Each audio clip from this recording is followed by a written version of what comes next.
సింపుల్గా అలసందలతో వడలు ఎలా చేయాలో చూద్దాము. హాయ్ అండి అందరికీ, welcome back to my channel BB65 vlogs Bhavani's kitchen. అర కేజీ అలసందలతో చేస్తున్నాను. వాటిని శుభ్రంగా 3-4 సార్లు కడిగి మంచినీళ్లు పోసి మూత పెట్టి త్రూ అవుట్ నైట్ నానబెట్టాలి. మినిమం 6 గంటలు ఉంచితే బాగా నానతాయి.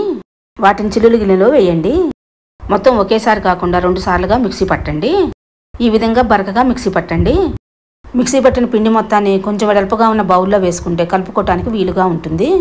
పెచ్చదీసి ముక్కలుగా కట్ చేసిన 2 అంగుళాల అల్లం, 7-8 పచ్చిమిర్చి మిక్సీ పట్టి పిండిలో వేయండి. తర్వాత సన్నగా కట్ చేసిన 1 కప్పు ఉల్లిపాయ ముక్కలు, కొత్తిమీర, పుదీనా, రుచికి తగిన ఉప్పు, 2 స్పూన్లు బియ్య పిండి వేసి బాగా కలపండి. కలిపిన తర్వాత పిండి పలచగా అనిపిస్తే ఇంకొక స్పూన్ బియ్య పిండి వేసి కలపచ్చు. అలసందల్ని మిక్సీ పట్టుకునే ముందే స్టవ్ మీద ఆయిల్ పెట్టండి. ఈ విధంగా పిండిని గట్టిగా కలిపి పెట్టుకోండి. ఆయిల్ హీట్ అయింది.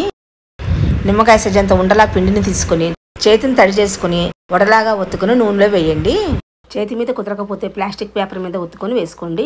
ప్లాస్టిక్ పేపర్కి ఆయిల్ రాయవద్దు. తడి చేత్తో రుద్ది వడలు ఒత్తుకోండి.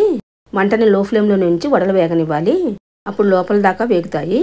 ఒకవైపు పూర్తిగా వేగినాక రెండో వైపుకి టర్న్ చేసుకోండి. అంతేనండి, సింపుల్గా అలసందల వడలు ఈ విధంగా చేసేయండి. సమ్మర్లో పిల్లలకి ఏదో ఒకటి రోజు చేసి పెడతా ఉంటే బయట ఫుడ్కి అలవాటు పడకుండా ఉంటారు.